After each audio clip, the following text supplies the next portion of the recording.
Good morning. Welcome to WorkNet DuPage Career Center. My name is Jennifer Wegeman. We're going to get started pretty soon here, just as people are coming in.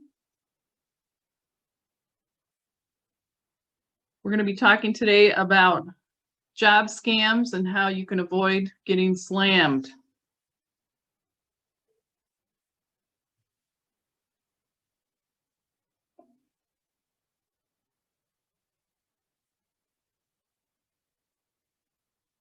Okay, well, today is January 15th, 2021. Welcome.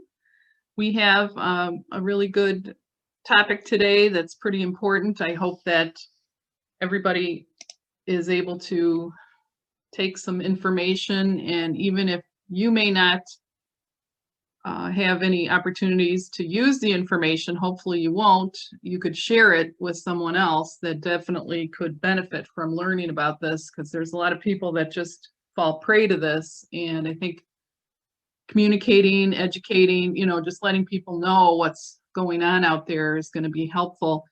I will be able to send anyone that would like the PowerPoint. I will be happy to send that out, and I'll put my email in at the end of the presentation.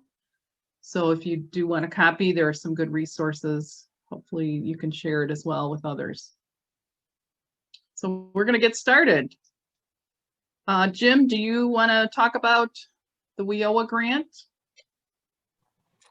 Okay. We are funded by the Workforce Innovation and Opportunity Act, and or Wioa. We do have virtual events on Fridays. Jennifer will talk about them at the end. We're not going to call this Job Club anymore. We're going to talk about career conversations. We also offer weekly job search workshops for people who qualify for the grant. We do have training grants up to $10,000. And we have a layoff to launch workshop every Tuesday. So if you're new, if this is your first time here, go ahead and you could go to our website, worknetdupage.org, click on the Get Started, and you can register for the layoff to launch and all the career conversations coming up. We're going to have panel discussions on manufacturing, healthcare, IT, and transportation supply chain. So that's coming up. And did I forget anything, Jennifer? I think that's it. I think that's it. You only have to attend the Layoff to Launch workshop once, so you can sign up for any upcoming Tuesday if you haven't attended that yet, if you're new to our center. But we do offer that on a weekly basis, but it's not something you need to attend more than once. All right, thank you.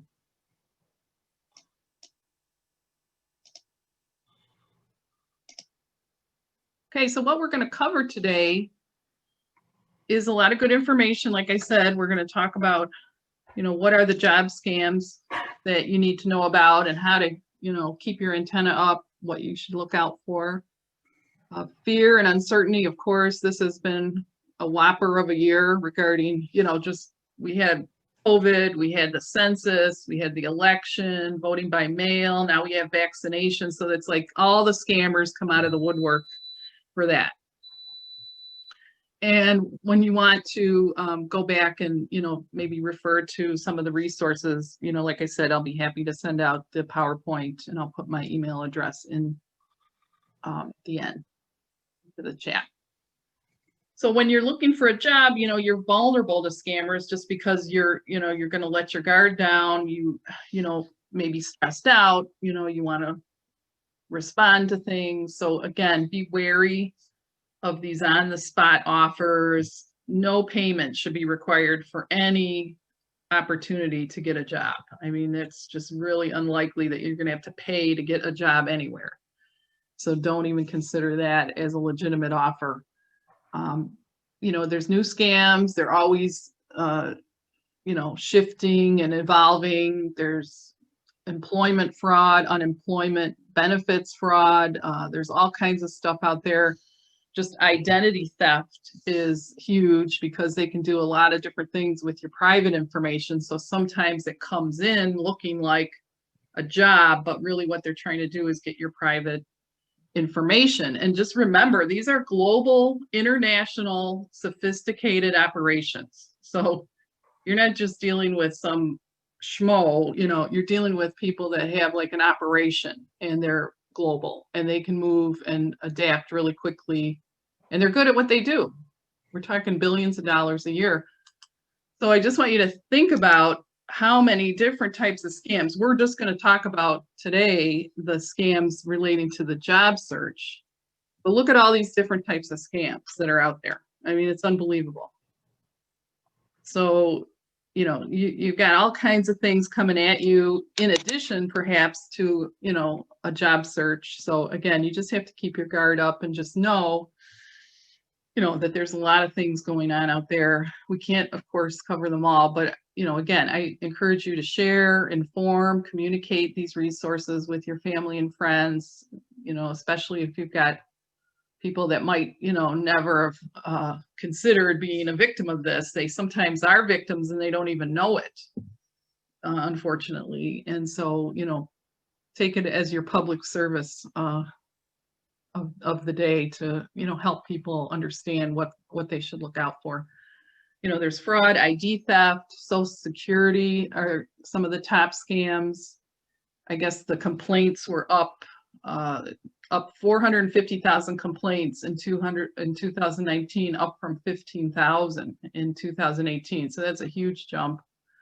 There's collection, IRS fraud scams. You know, they call, leave threatening messages, say they're going to send the police over. I mean, just crazy stuff that no government agency is ever going to do, but people get scared. Grandparent scam, this one's common. They ask you, you know, oh, you know, is that you, grandma? And then, you know, right away you get sucked into something. You don't even know what's happening. And, you know, you're fearful that your grandchild is, you know, locked up somewhere. You send money or gift cards and all of a sudden you're out, you know, thousands of dollars. Anyway, you know, unlikely that hopefully you'll fall for that, but people do, and they keep doing it. They will keep doing these scams if they keep working. That's the problem. There's other ones, you know, romance, long distance sweetheart scams. Those are terrible. They're really preying on people's, you know, vulnerabilities there. So you got to be careful of those. Lottery, sweepstakes, huge scams all the time. There's all kinds of stuff going on with that. You got to be careful. You never should pay to win something. That just doesn't even make sense. You won, but you need to pay. So again, be leery of those. And unfortunately, you know, now that we have Alexa and Siri, you know, we ask those devices to pull up stuff for us, and it can lead to fake websites, fake information, because, you know, unfortunately, Google and, you know, these web tech giants, they don't screen every business to make sure they're legitimate. They'll take their advertising money, but they're not going to screen them as thoroughly as you might need to, you know. So if you're doing a Google search, don't click on the first thing. Make sure you're reading that this is a legitimate company. And I've had even friends of mine who clicked on some tech support and got all tangled up in some kind of thing where they had remote control of their computer. I mean, just don't even go there. It's no fun. So you got to be careful even when you're searching for stuff, because they might try and get you that way. So this is on the American Association of Retired Persons website. They do a great job. They, you know, have a very low cost membership per year. I want to say it's like $16. Believe me, they'll find you if you're anywhere near, you know, if you can fog a mirror and you're somewhere near 50, you know, they're going to find you in direct mail. So I'm sure you've heard about it, but you don't have to be a member to go and take advantage of these resources. So that's why I'm sharing them today, because everything on here is free. So anyway, there are lots of different scams. Hopefully you don't fall prey to any of them. That's my wish for you today. If you're looking for a job, you know, you got to watch out, because obviously you're putting information out there, your resume perhaps, you know, they want your information and they want to target you, and guess who they're going to target? It's people that are going to probably pick up the phone or respond to an email.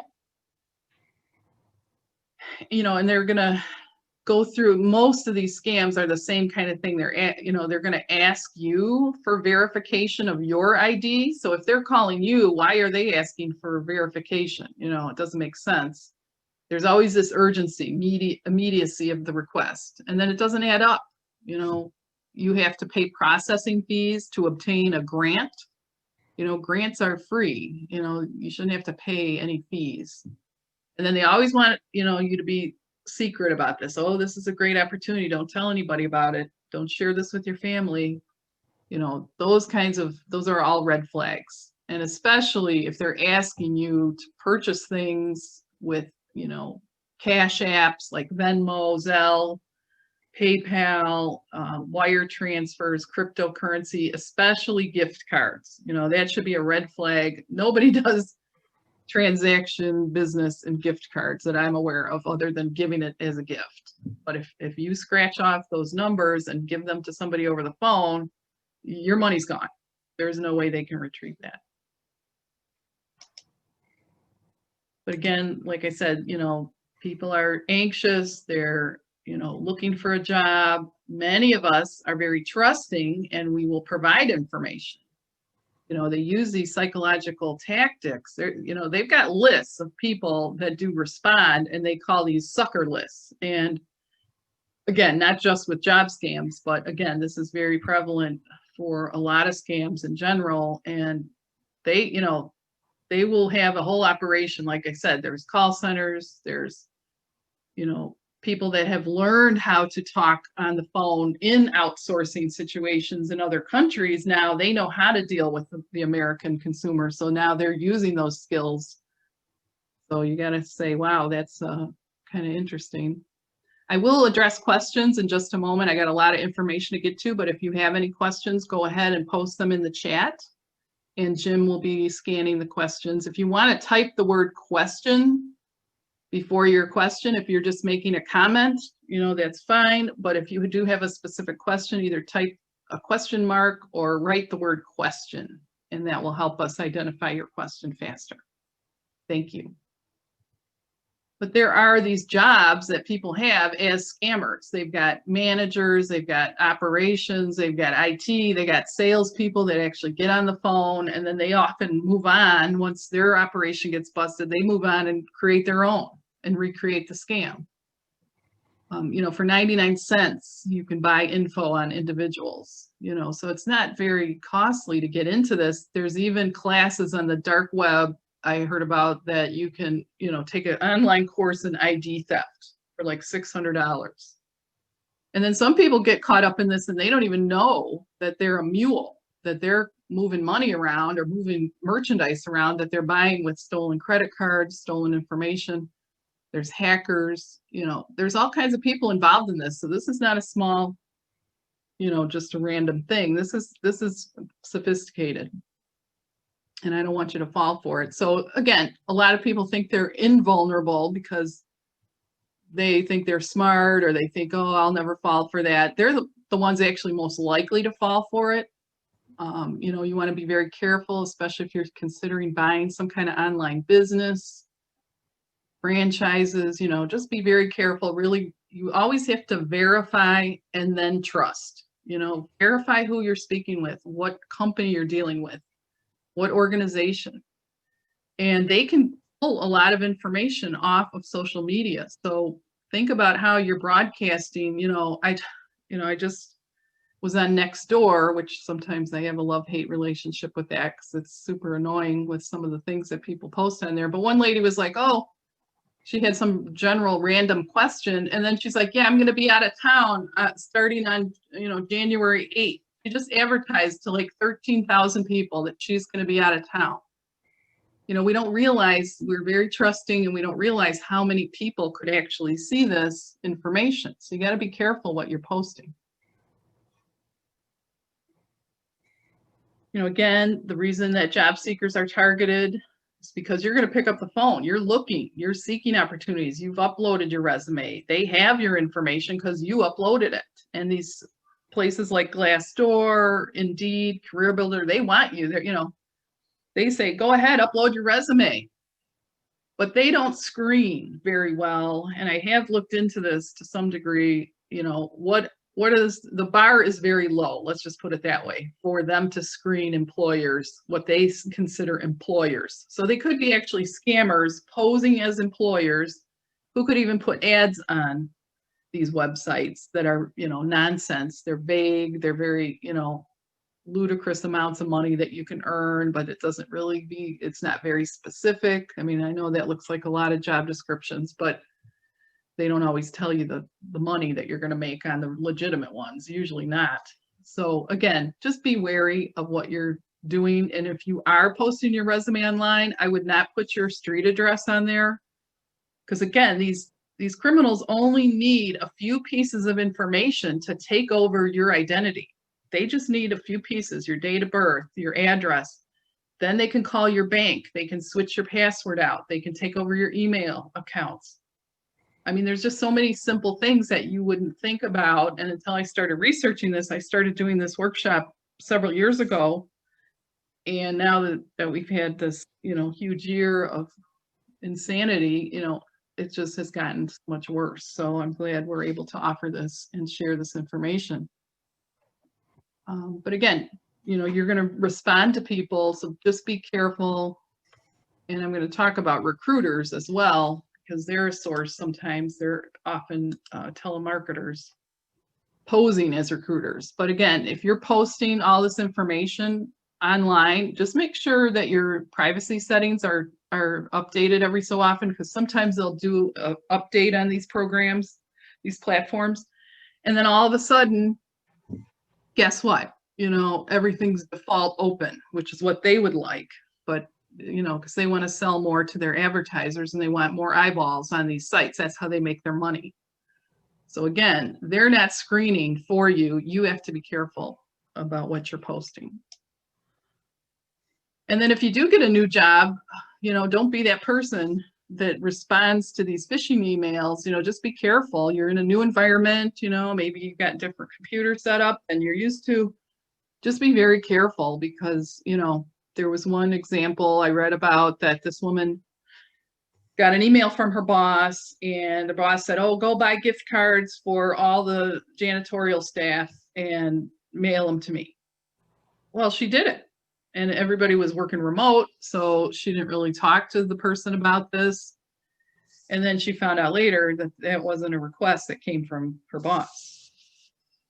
So again, you just have to, I know you want to do your job well, but step back. If it looks weird, delete it. If it's important and somebody really, sometimes emails that are legitimate do look, like scammer emails to me at this point, but I'm kind of the other way. Hey, Jennifer. Yeah. They have two questions. One from an earlier slide. What is a public Wi-Fi scam? Okay. Well, right now, most people aren't out sitting at Panera Bread and online at their, local Starbucks.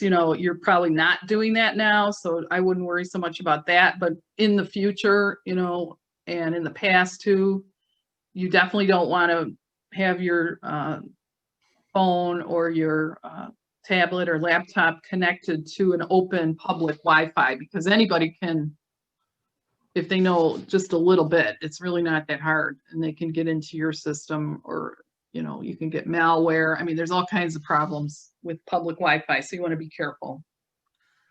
Okay, Well, and the other question is, does this mean we should not put our full address on our resume that we post to job boards? Yes, do not put your address. It is not needed on a job board, because you're basically advertising, where you live.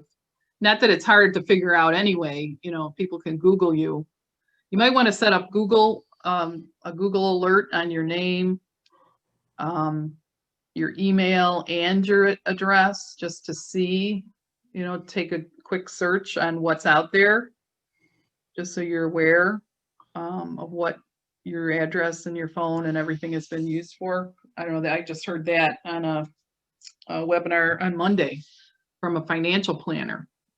So I thought that was a good tip. I mean, I had heard about doing your Google alert on your name, but there's they're never going to mail you anything from Glassdoor or Indeed, as long as you have your email on there. Now, the ATS systems, typically they like to have certain fields in there, but you can use, the city and state.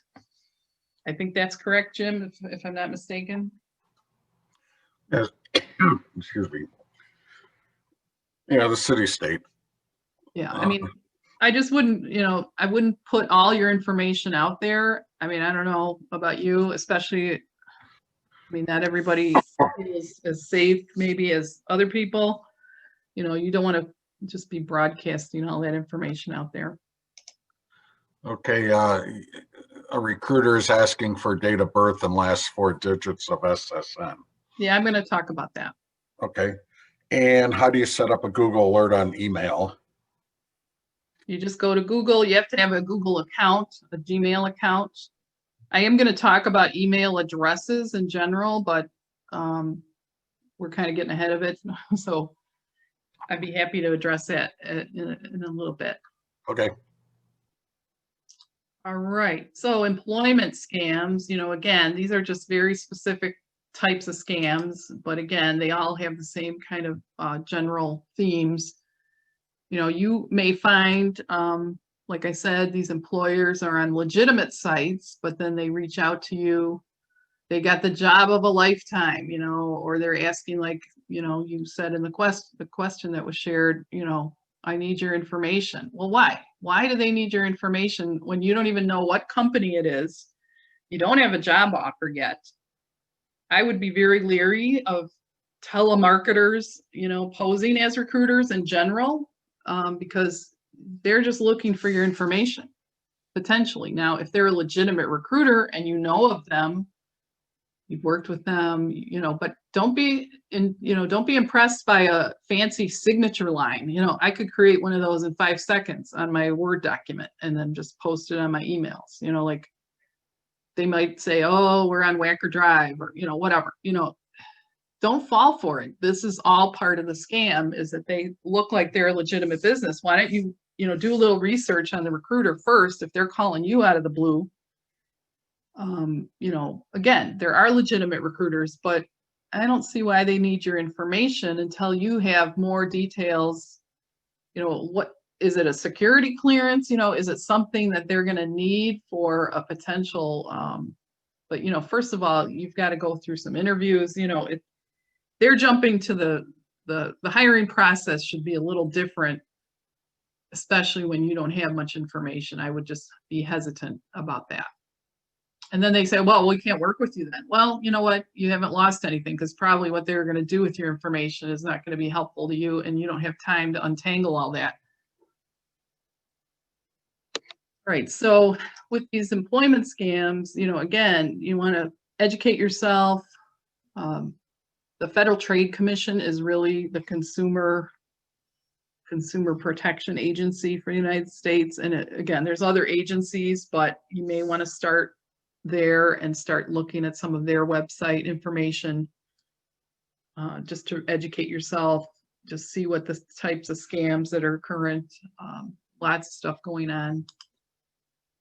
Now, remote work is very attractive for people right now. So again, you want to be careful, because a lot of people are looking for that. And if you're, applying to sites that are promising that, again, you want to make sure that this is really what you're dealing with, as a legitimate company. So you can always Google a company. You can find out more information before, but don't believe people that are just calling you out of the blue, texting you. Texts are a big one now. They're sending links to sign up for stuff. If it's somebody that you don't know, verify and then trust. That's what I would just, if there's anything you should take away from today, is do that. But a lot of these scams, what they're doing is they're going to, we're going to hire you right away. This is great for you. You're a perfect fit. Why don't we send you a check and then you can deposit it for your expenses. Then they ask, possibly for your bank account number. They want to do direct deposit, social security number, driver's license. I've had people tell me that they took a picture of their driver's license and sent it to people. And I'm like, why would you do that? But, again, they get caught up. Any private info that somebody's asking you to share, and that includes a lot of things, not just your social security, driver's license, but it could include, even just your past employers sometimes are enough private information where they can build an identity. And that's why posting your resume, again, might not be a great idea, depending on, what you want to do. If you're getting a lot of commission-only job calls, a lot of crazy job calls, that's why. It's because you've shared, that you're looking for a job, and just anybody and everybody could contact you.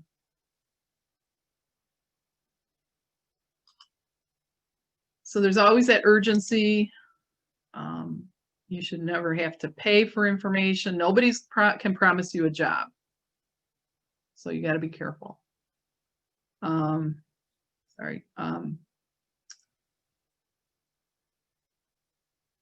If they're telling you you're going to make thousands of dollars, talk to some people that have done it first.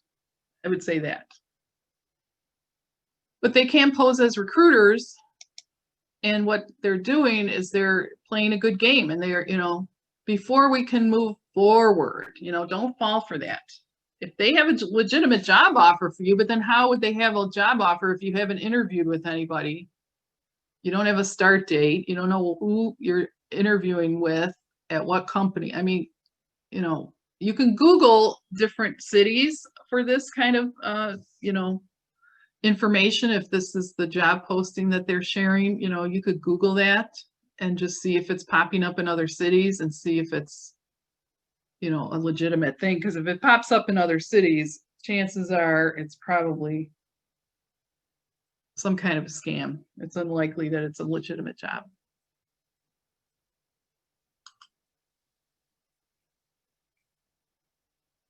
So unsolicited phone calls, beware, the texts, the emails, who's the email really from? And that's, you got to really look at those emails, because it could be very similar. And again, they do this with other scams, but they can do it with job scams. So again, the old statement is always true. If it looks too good to be true, it probably is. So here's an example. I had one client who, she was in the workshop, and she said, this was when we were still doing in-person workshops, and she said, I just got this this email on my phone, and again, you're on your phone, which you can't always see everything as clearly, at least for me, it's hard to read everything. You got a lot going on, probably when you're on your phone, driving, whatever, you're doing all kinds of stuff. And then you got to really look at this email. So again, there was urgency, because this email came at 6 a.m, which is a weird time for anybody at work to be sending emails about hiring. And then down at the bottom, she wants to interview her, a couple hours later. It's crazy. That never happens, right? For all of you in job search. And then the context is that they saw you on, a job board. And then they don't even really fill in the information. They were kind of using this template, but then they didn't even do it right. There's grammar issues. This is like a hiring authority, but they're using a Gmail account. That's unlikely. That if it's a legitimate company, they probably have a company email. But again, that could, even be not legitimate either. And then the grammar, hope to read back from you. What does that mean? So right away, just be careful when you're getting these kind of emails. And I did look at this Cork Wine and Tapas. They just pulled some restaurant that was on the East Coast and threw it in there. So they're spoofing. Sometimes they're using these different domain names, and then it looks like it's a legitimate company. It could look like it's coming from, Commonwealth Edison or Edwards Hospital, but then when you reply, it goes to somebody else. And if you're doing a lot of chat, you know, be careful of that too. You know, there's Skype, there's Zoom, there's Google Hangouts or Google Meet now. You know, it's potentially, you know, you want to see who this person is. You want to understand who they're representing, what they're doing before you say yes to anything. So this was the median amount lost in check scams last year. And what happens with the check scams is they'll send you a check, you go and deposit it. Like, for example, there was somebody that replied to a $600 a week, you know, put advertising on your car and, you know, you can earn money. So they sent the person a check for an odd amount, like just under $3,000. And then they took the check to the bank and the bank was like, this is a fraud. You know, we're not going to deposit this because they'd seen it before. So hopefully your bank and your financial planners, if you're working with them, they can kind of be a little bit of a slow of this situation because they have seen these things. But what happens is you deposit the check and guess what? The money looks like it's there. And then a couple day or two later, it's not there. And then you're out the money and you owe the bank the money. You know, unless they're nice and they waive it, but then we're all paying for that. So this is just, you know, the median amount. So some people are getting scammed more. It's not good.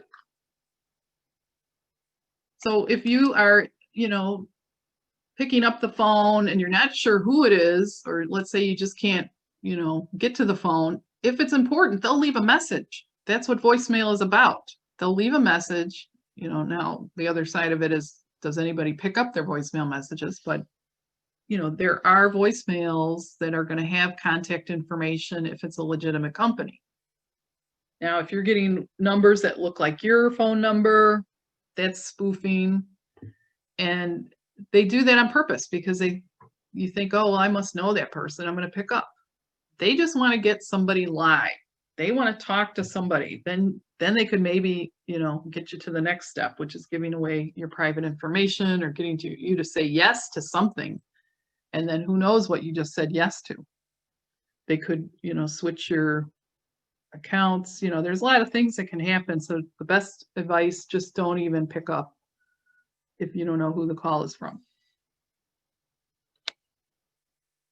There's robot messages again, like we talked about. There's also some strange area codes. And again, I don't know if this is still current because usually, you know, the reason there's so many international schemers out there is because the cost of this phone communication has gone down so much.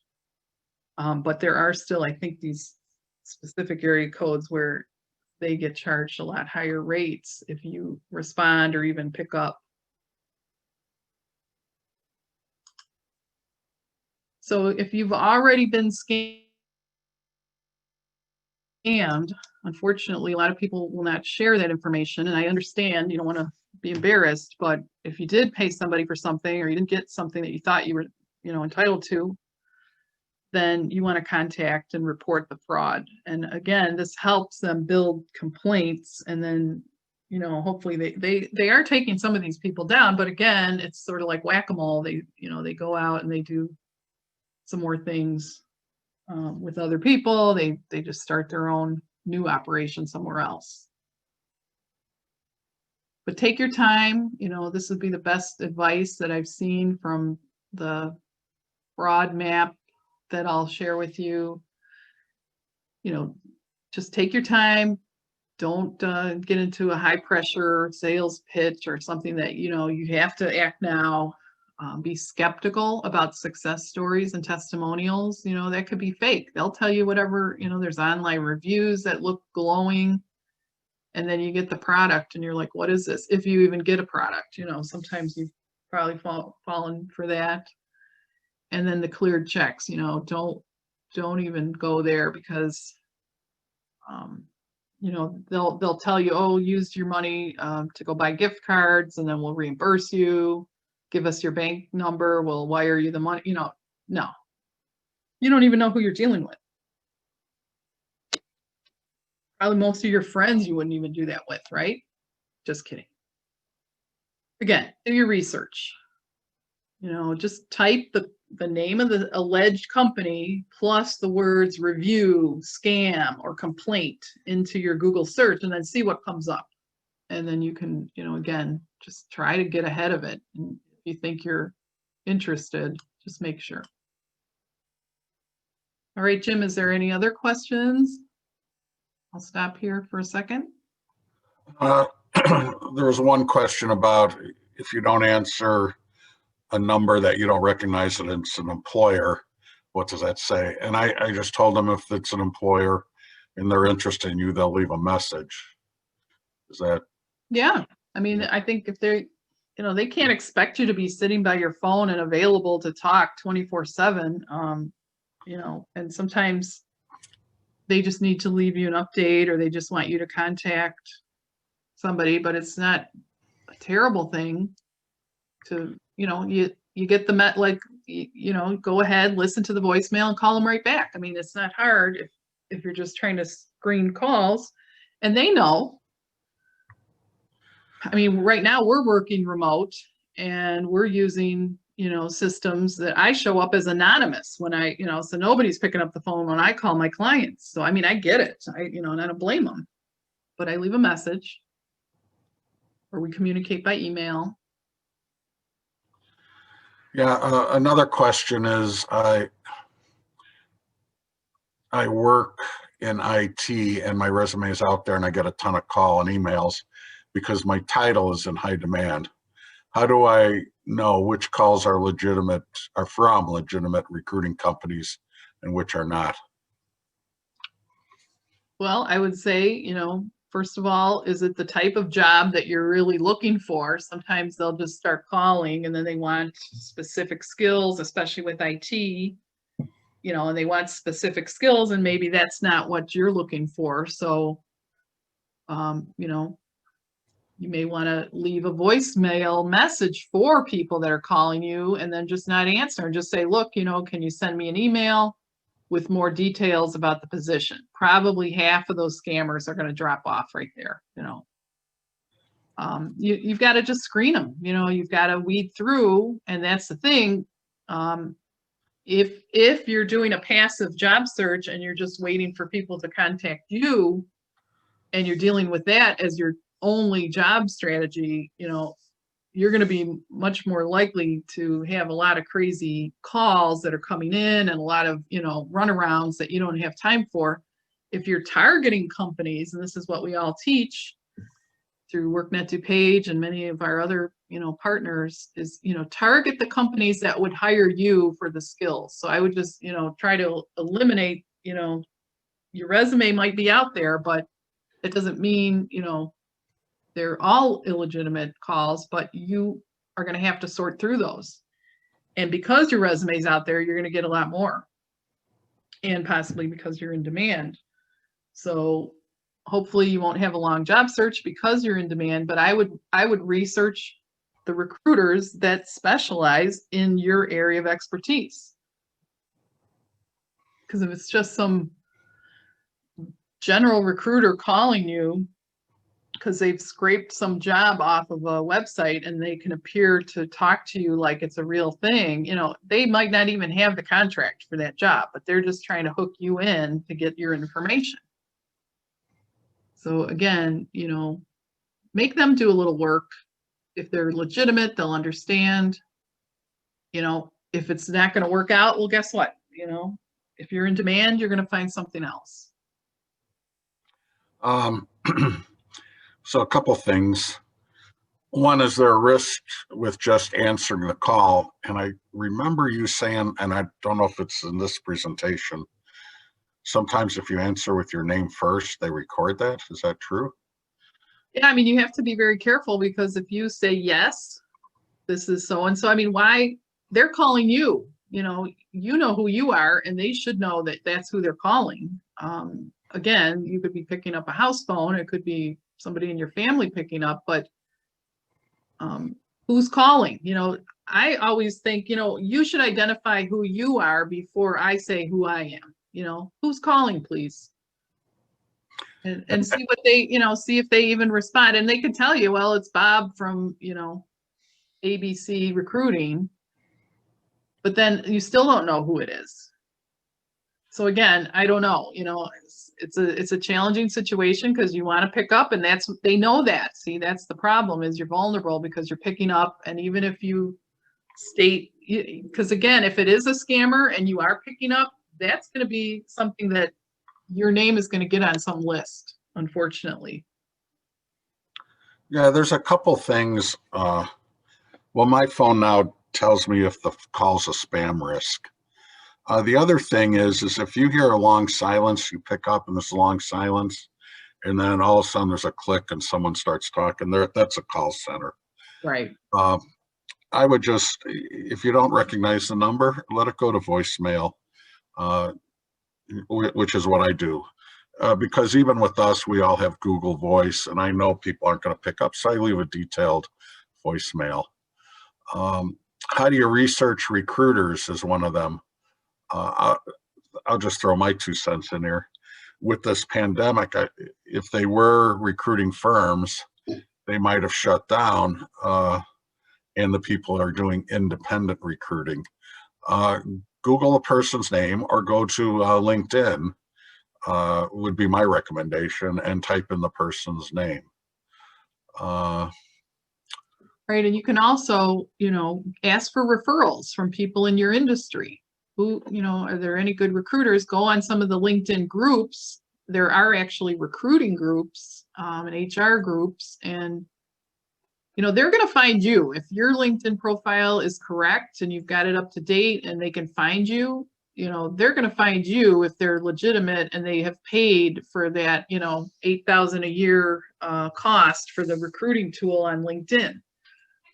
Maybe it's gone up, but that's the last I heard, that's what it costs. Those legitimate recruiters are paying to find you, and they will probably contact you either via LinkedIn or through your contact information. Yes, there are a lot of frauds on LinkedIn as well. But actually, we just got one yesterday. But you can report them and block them, and then at least that persona is going to be kicked off of there. The job search is a risk, and I would say if you don't recognize the number, let it go to voicemail, and then pick it up. Someone recommended, go ahead when they ask for your name. There are a few fake profiles out there. I'm not going to deny that. But just remember, you have the powers in your hand whether you return the call or not. Do your research ahead of time. Pam, if you could put your question in the chat room or comment, because that's where we're answering all the questions. Just put question ahead of time. Yeah, and so, I get it. And then there's, and I do mention this a few more screens here. There are call blocking apps, that these phone companies knew that these telecommunication companies knew that these were vulnerabilities, but they didn't address them. So now, luckily, the only good thing I think that came out of COVID is that a lot of those call centers overseas, they were shut down. They were shut down here. So we actually got less calls last year, but that seems to have ramped back up, but there was a time where there wasn't hardly any calls coming on my phone. And I'm like, what the heck happened?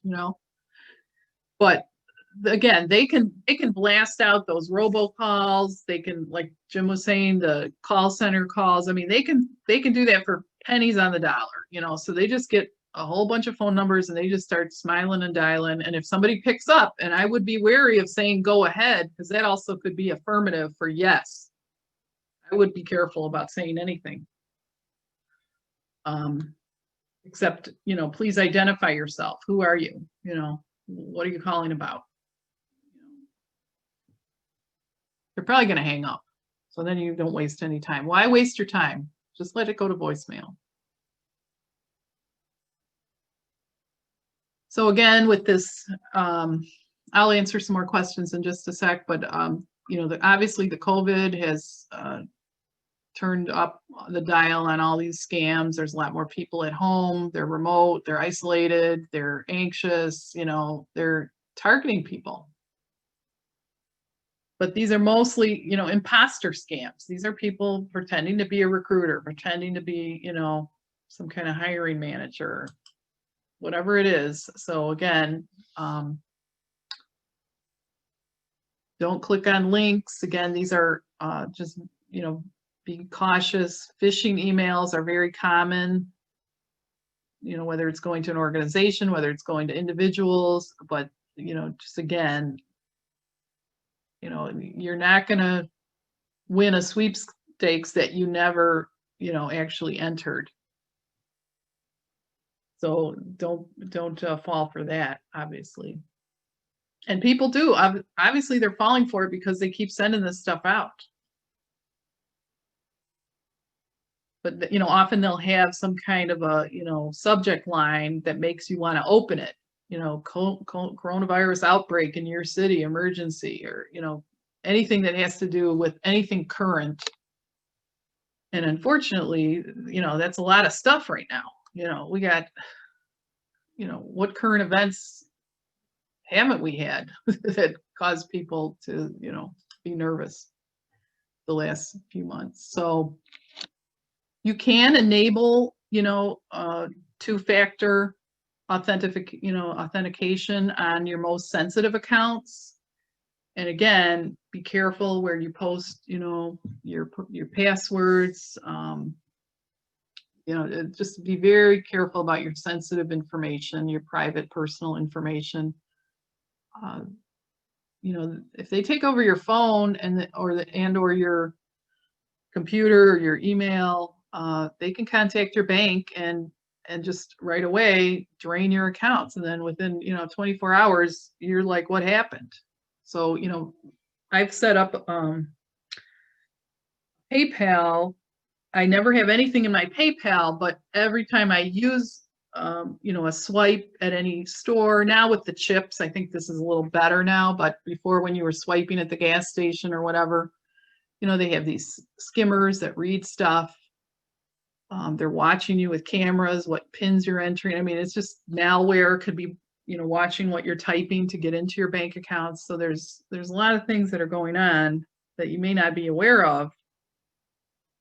Just, you know, be careful.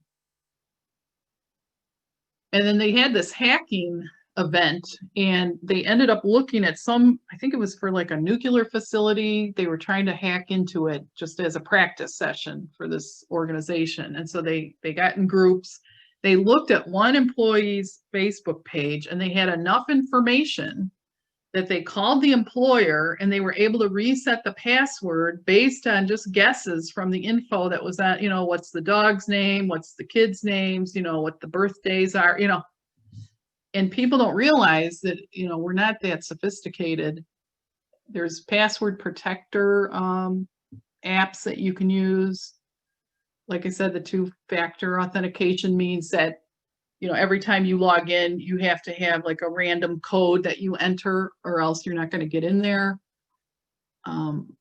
Just be careful, you know, and put some layers of protection just so in case. And you can always put a fraud alert on your bank accounts, on your credit reports. And I would definitely check your credit reports. I think you can do it 3 times a year or once every quarter. You know, you can check each one: TransUnion, Experian, Equifax, and hopefully one of those won't be hacked again, because that wasn't helpful.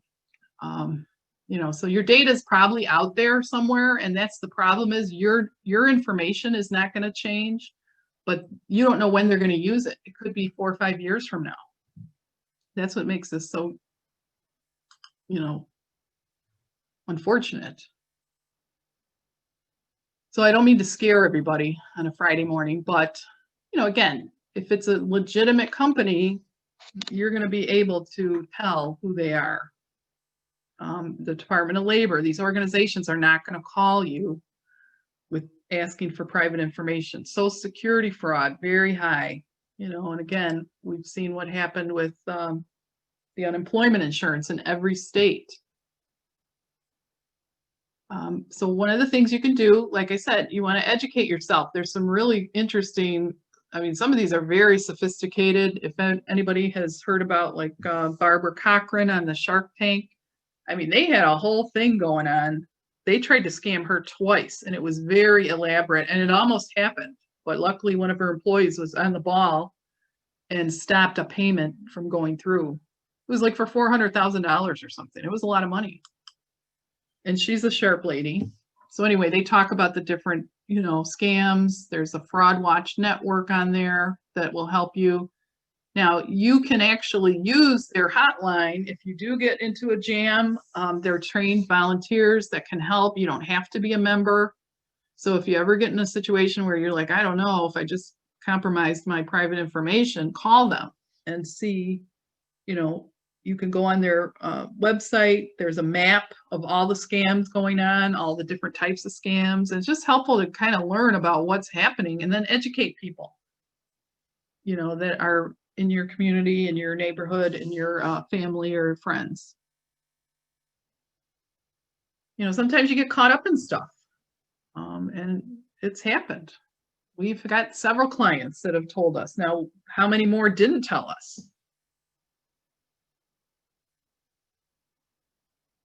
So they can tell you the steps to take. They can tell you, best approaches to what you should do next, things like that. Any other questions? How do you know if your phone's been compromised? Well, there's, what's the system I have on mine? It's some kind of a malware or a VPN? I can't think of what it's called. Let me look real quick. Does a scan.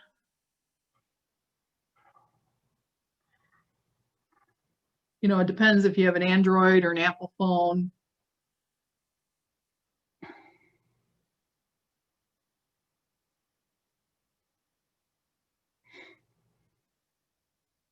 Yeah, I don't know the name of it, but Lookout, I think it's called Lookout. And it's an app that you can download. And then occasionally I just see a notice that it's scanned my phone. Now, everybody uses their phones differently though, so it depends on what you're clicking on. If you're using your laptop for job search, again, and sometimes you're across all these devices. So you can always take it to your, wherever you bought the phone. If you bought it from, Verizon or Sprint or AT&T or whatever, maybe they have some ways to verify if your phone's acting weird. It's moving slow, just pretty much like a laptop or a PC or a tablet. There's probably something going on with the memory or there could be malware. And you can do a disk cleanup. I don't know if that's possible on a phone. Usually your phone will tell you when you're running out of storage, but depends how new your phone is. I think the newer ones are, it's just, unfortunately some of the apps are buggy and sometimes you download, these questionable apps. Because again, they're not really researching all the people that they're selling in their app stores. This is a moneymaker. So the more they sell, they're not going to worry about it. That's on you.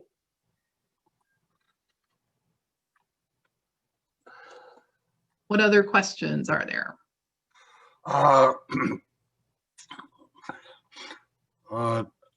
Daisy had sent me a link for LinkedIn to check out fraud, so I just posted that. Let's see. Don't most banks, even PayPal, send texts when notifications have been received? PayPal does. I guess if you have the online app for your bank, which I just got, you do notice things on there. Let's see. Norton 360 has a program for cell phones. That was from Pam. And I think that's about it. Do you want me to type in your email or you want me to? Yeah, you can go ahead and I've got a few more slides. Okay. I've got a little bit more information, but I just wanted to stop for questions. Yeah, I meant to say about the PayPal card that I set up. I don't have any money in there, but then it goes to my checking account, and every time that card is used in a transaction, I get an immediate email. You know, you can set it up for text, you can set it up for email or both. Then you know if, and that's the card I use online. You know, that's just one place. I don't use other debit cards online, and I just try to keep it real simple. And then that way I know if that card's being used, because I know if I spent the money. If I didn't spend the money, well then, you know, at least there's a day or two before it hits my checking account and I know that it's a scam. Luckily, I have never had that happen. But it, you know, there's always that chance. You never know. So, you know, a lot of the issues right now with these stimulus benefits, you know, the census, the COVID, you know, there's all these things going on. So there's a lot of the scammers, and they figured out all 50 states were hit with this regarding unemployment benefits. They had a lot of fraud. And by the time they, you know, they didn't react very fast. I think some of their systems are very antiquated. I mean, I can't explain what's going on in each of the states, but this was just on CBS News yesterday that, you know, they had a couple people that, based on all the fraud, the whole system was shut down, and they're going to make everybody verify who they are. So these poor people that really need the unemployment, they're not getting their money because of these fraudsters, which is a terrible thing. One lady lost, if you watch the video, she lost all her she was moving because obviously she was out of work. She's got a, you know, a lot of transitions going on, and she lost everything that she had in storage because she couldn't pay for the storage because her money was shut down on the unemployment that she had anticipated having. And then it takes them forever, you know, to verify, and they're just trying to stem their losses, but then they're catching these other people up. You know, it's just a very sad situation. You know, and these inmates are, you know, sending out, you know, Scott Peterson, who's on death row or whatever. He's, you know, he's getting unemployment checks sent to who knows who. You know, like there's just all these people that are, they're getting fraudulent claims, but they're going through. But there is a video on the IDES site, and if you have any issues or you're receiving debit cards in the mail, you know, they have all kinds of information about how to respond to that. What were you going to say, Jim? Someone wants to say, what do they do if someone steals the identity? And I was going to type in police, call the police, and bank/credit cards ASAP. You can add whatever you want. Oh yeah, I mean, you definitely want to contact all your, you know, you want to put a freeze on your credit reports. That way they can't open up other cards in your name. You know, that's unfortunate. Sorry to hear that. But yeah, there's some steps to take. I would even contact that AARP Fraud Watch helpline, because they, you know, they deal with that all the time, and they have trained volunteers that can help you what steps to take. They might, you know, I think there's actually, you know, like things you can download there, a list of things to do. Your bank may have some other, you know, helpful information too.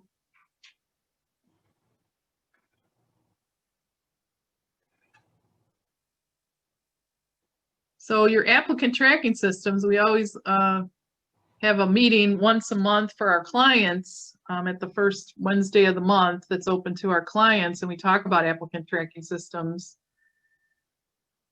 And we also address it in our workshops. But, you know, you got to be careful what you're putting on applicant tracking systems, because Jim just researched this. And how many applicant tracking systems are there now, Jim? 448 Oh. as of a week and a half ago. So, you know, there's hundreds of these. They're all looking at your information differently. You have to understand, you know, this is a database, And again, they can have sensitive information that during the hiring process, legitimately, that they can ask for. I get that. But is it safe on their systems? You know, this is just one more thing you have to be aware of. Now, if it is a company that has any locations in the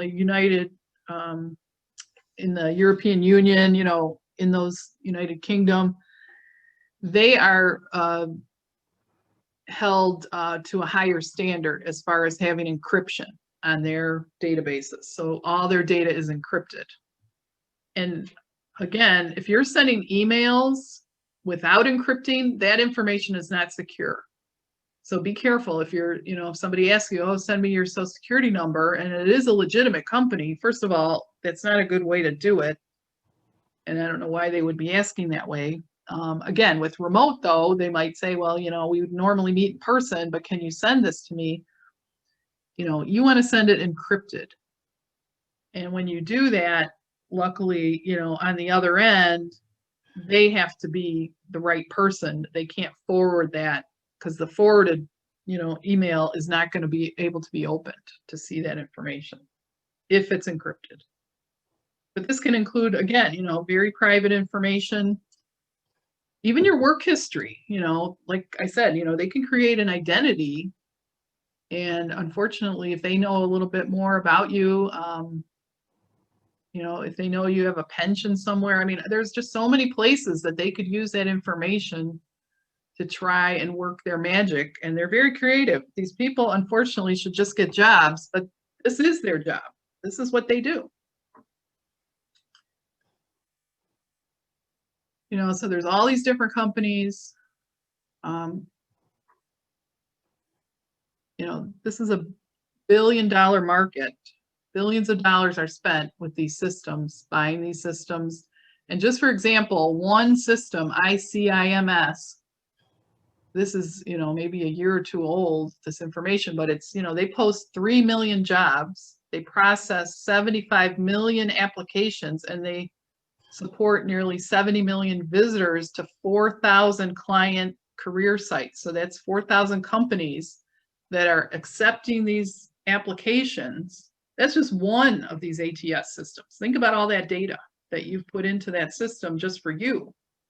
And then you ratchet that number up. That's a lot of information. And approximately 60+% of all companies have some type of applicant tracking system. I'm sure that number has gone up. But if they're if it's a global company and they're in the framework of the European Union, there's a Privacy Shield data pact, any kind of transatlantic data transmission. So they have to comply with those regulations, whatever that is. But I think basically it means that everything has to be encrypted on the actual applicant tracking. So here are some of the exposure points. You know, again, some of this stuff is not happening as much, but people are working remote, so they got this information possibly sitting on their dining room table. And who knows who's passing by that. So again, interviews, they are often sharing resumes, different information, websites, sometimes a fax machine. I guess people still use fax machines. That could be just sitting there. Usually it's just falling on the floor, right? And it's just sitting there, unless sometimes you can retrieve them. But again, now that we're not sitting at a Panera or a Starbucks on an open public Wi-Fi, you know, we have a resource room in our location, and often, you know, people would leave and they would leave their email address and their email account just open. They would forget to close it out. This happens, that would happen like on a weekly basis. And they felt comfortable there, and it's a great resource, you know, to have that resource room, but people can come in, use the computers, but then they would just leave their stuff open. And one of our, she's retired now, but I guess one of our IT staff emailed the person. They said, hey, you left your, you know, internet open here with your email open. So just be, you know, again, when you're in job search, you know, you're in transition, you got a lot on your mind. And so just slow down, just take things one day at a time, and you know, be careful what you're doing. So here are some of the top scams. This is the last few slides I have here. these are the states that were most vulnerable to identity theft and fraud. And you can watch the video on this, but evidently Minnesota, there's a lot of people in Minnesota that are providing a lot of information when they shouldn't be. And then these were the least likely people in these states. North Dakota seems to win. Maybe they're just, not talking to strangers there or something. I don't know. And then they've got like the breakdown, everybody thinks, oh, it's the older people, but actually the younger people who really don't know anything, they are getting sucked into this too. And they only have maybe a $100 loss, where somebody that's older would have a higher loss, but they're more susceptible actually. So that was interesting. And men and women are about the same, but women lose a little less money than men. And Washington District of Columbia has the most complaints. And again, North Dakota, maybe they're just not complaining.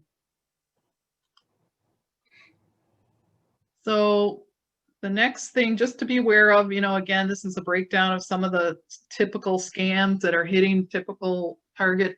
Employment scams are very risky because they're asking you to either, cash a check, you're financially on the hook for things like this. If you do these things that they're asking you to do, some of these people are mailing like basically stolen merchandise. They're packaging it up and, they're basically a mule, and they don't realize that they were hired.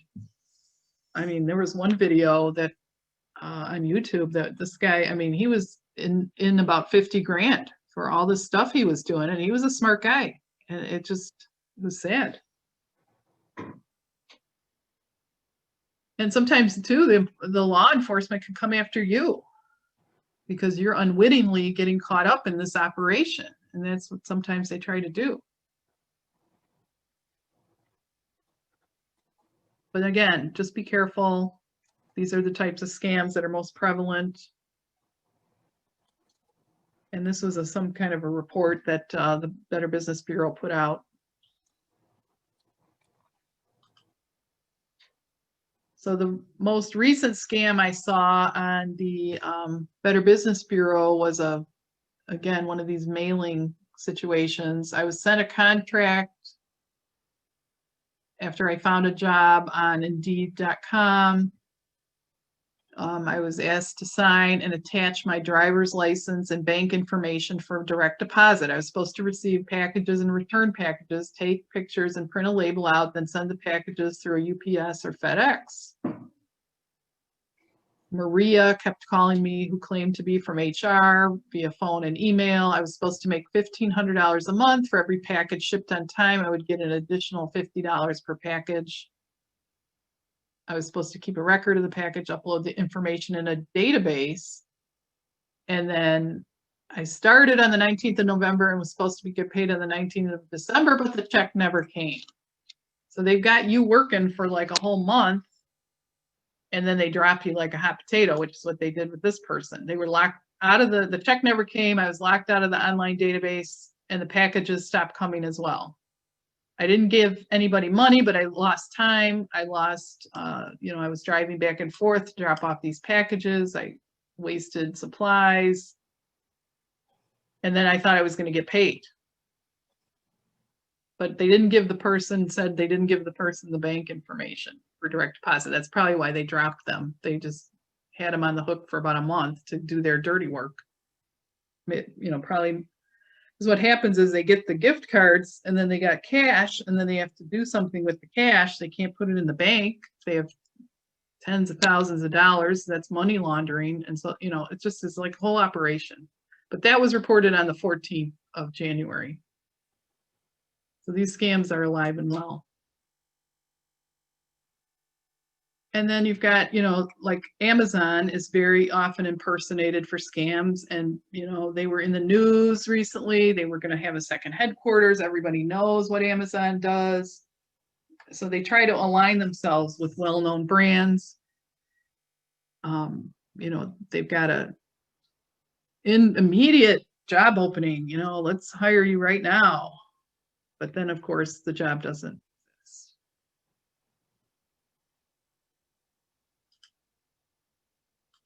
And then, the best thing to do is, again, just keep your antennas up.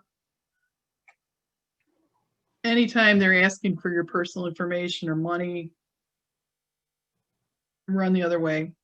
Google the company, research it. If it doesn't seem right, there's something just not adding up. Trust your gut. And then again, you want to check out these businesses. You want to do a Google search, reviews, scams. And then, because if you've never heard of them, they could be legitimate, but again, how do you know? And especially with this remote work, because you could be talking to a company in, Utah. How do you know? What, they could just be working out of somebody's basement. And then the robocalls, again, you just have to think about, why would you respond to a robot? What are they going to do? Just hang up. And I've been getting some in Chinese or some kind of language. I don't know what type of language it is, but it's like, I don't understand it, so I'm just deleting it. Not going to worry about it. But they're targeting different, groups of people, so just be careful.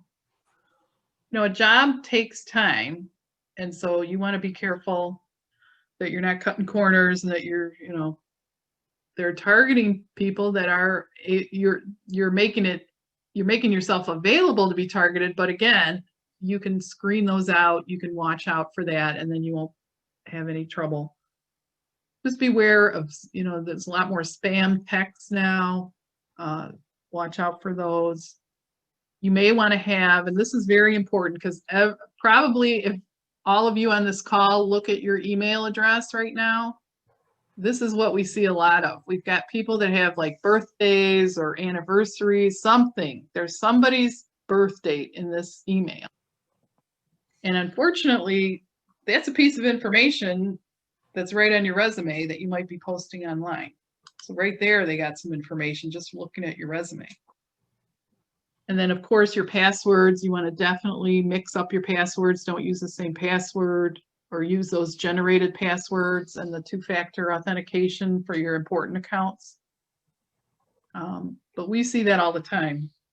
And we see a lot of different clients. So we know that that's an issue. And it's, it's something you wanted to try to remember when you set it up. But just have a private job search email. You can always forward it to your personal email, but just, that way, once your job search is done, you won't have to deal with that. And if there are scammers, it's all just in that one email and they don't have access. Because I know, some of us have bank accounts and we have our personal email tied to those. You don't want to mix all that up if possible. I know this makes you, nervous, and I apologize, but I just want to make sure that, so again, if you want to go ahead, Jim, and type my email in there, or I can do it. I'd be happy to send this PowerPoint out to anybody. I did type it in. I'll type it in again. In the meantime, one of the questions was, does each different employer use different encryption? One is we use an encryption system when we are asking for your documents. Each employer, there's probably a lot of different encryption systems out there, just like there's different applicant tracking systems out there. Let's see. There's one of the people on here's had a recruiter contact them, and they thought the LinkedIn profile was a good match for reading legal agreements. Did my own criminal background check too. Is that right when they asked you to do that? Probably not, because you had to pay for it. Used my own laptop to download their software. Contract position was 3 to 6 months. They lied and said they called me several times during the day and could not find me. They let me go. 200% not true. I better not lose my unemployment. What do you think? All I can say as far as unemployment is document. Whenever a company, to me, this is just my opinion, when they're asking me to do my own background check, to pay for things ahead of time, just put your guard up. If a company, and this still happens, if a company is telling you to pay them to find you a job, I run the other way. There should be no recruiter that's asking for money from you. That's between the recruiter and the company. Okay, so I would beware of that. I'll panelists.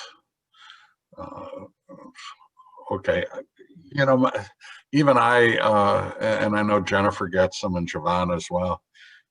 You know, we get stuff out of the blue from people that say, oh, we viewed your LinkedIn profile, you'd be a perfect fit for.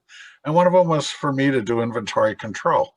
There's nowhere on my LinkedIn profile. So, you know, if it seems bizarre, don't do it. And usually Microsoft Office is not going to send out something that you've been hacked. Your bank, call the bank. Do not call or email the company that's sending you this information. Like Jennifer showed in the slide, what was it, Cork and Wine, whatever? Yeah, it was just some restaurant somewhere. Yeah, look it up.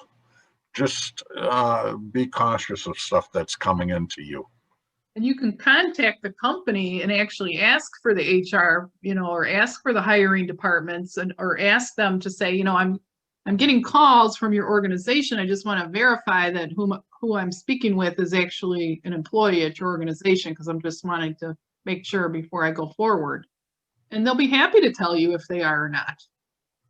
You know, if they don't, or they don't have that person on file there, you know, I would just cease all communications. And the other thing I learned too the other day on this webinar, and I try to catch up with this stuff, is, you know, people play games on Facebook. You know, they play these games. Oh, what's your favorite song? What's your favorite name? You know, all these things, they're getting information on you. And it doesn't, again, Facebook is selling these third-party apps because they make money from it. And those apps are pulling information out about you, and they can use that to weaponize their scams. So just be careful, you know. And again, there's so much information about us out there. You might want to just be on top of that and make sure that you can lock down anything that shouldn't be out there. Or just, you know, if you have LinkedIn and some of these other platforms, that will usually push down other information that might be, I think they've tweaked these algorithms a little bit more, but you know, you just don't want to get caught up in anything. And then, you know, find out how your name's being used. And we did have a client, and their name was very similar to somebody that had committed some crime in the area. And, you know, he kept Googling his name, which actually made it worse. But, you know, then you want to use like a middle name, or, you know, middle initial or something to differentiate yourself if you have that kind of situation. And this is the code for today. So anybody working with our counselors, you want to let them know that you attended and provide that scam 2021. And if you are working with us, that's just one more way for you to have monthly contact with our program. You know, the people that are most active and most engaged with all of our resources and our information are most likely to get hired quicker. And so we encourage you to attend our events, and we do provide a lot of good information and resources. Hopefully this has been helpful. And I wanted to share, like Jim said earlier, these are the dates coming up for career conversations. And we've got some good opportunities to learn. And it can be that you might have never considered that industry, but you have a job that can be done in any industry. So you may want to learn, because these are the top high growth industries in our area and in general, I think across the country as well. Yeah, Jim? let me Yes. talk about these. Sure. One of the things that came up that I've noticed, especially when I'm looking through our job ads, is that you think, well, like Sentinel has positions, and I think, okay, that's an IT company.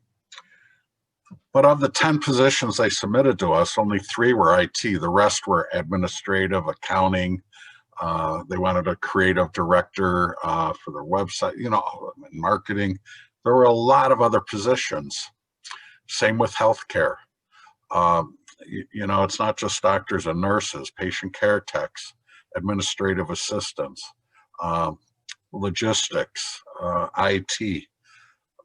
So what I wanted to do was get a panel discussion together, and we're trying for 4 to try to have 4 employers from the industry talking about their company, the positions that they have available, what they look for, what skills are people lacking that they need, and trends that are coming up in the future. So you can go to our website and sign on. The 29th, I think, is sold out, but we are recording that, and you'll be able to see the link on our website after, give us a day or 2 to edit it, a couple business days, and we'll have it up on the website. Yes, your Wioa counselor is your job counselor for right now, if you're working with training. Yeah, and again, if the registration is full, we are looking at Facebook. It's not going to happen for manufacturing. We are going to try to get that up and running for the 12th with healthcare. Let's see. Okay. I think that's about it for me. I've got about 10 more pages on the presentation that, again, feel free to email me and I'd be happy to send this back out to you. And then there's some more resources and information that I've collected, but I mean, we could go on for hours, and this is just really about job scams, but they all overlap, and we could talk, I'm sure, about, all kinds of things happening out there. So just, keep your antenna up, watch out, just, take it slow. There's no rush. The hiring process is not a fast process. So anybody that's telling you that, oh, we're going to get you in here, we're going to get you started on the, on the next week or something. I mean, that's insane. Unlikely, highly unlikely. It happens, but it's unlikely. So if they get you caught up in this, they're preying on you, and we don't want that. We want you to get a great full-time job that you want, that's a legitimate company. And we just want you to be aware of these things going on. And especially with everything in the current events right now, there's just a lot of this happening, unfortunately. And, hopefully they're just always a day late and a dollar short when they try to catch these people, because they're wily, they're moving on, they're nimble. So, and we're, always happy to share information if you do hear about new scams. I'm always happy to learn more. So I will look forward to talking with you in the future, and I hope everybody has a great day. Anything else? My dog is saying bye as well. Okay, so we are looking for Facebook Live in the presentation starting in February, if we can get that up and running. So check in. Those of you who are working with a counselor, we do have other workshops available. Talk with your counselors. Those of you who are new, again, go to worknet2page.org to get started. Fill out the questionnaire and sign up for the Tuesday workshops of layoff to launch. Okay. All right, Jennifer, that's it for me. Okay, thank you, everyone. Have a great weekend and enjoy a little relaxation after hearing about all this. You did your job for today, learning about all these insane scams, but hopefully you will get through it now that you have more good information. I'm going to stop the recording now.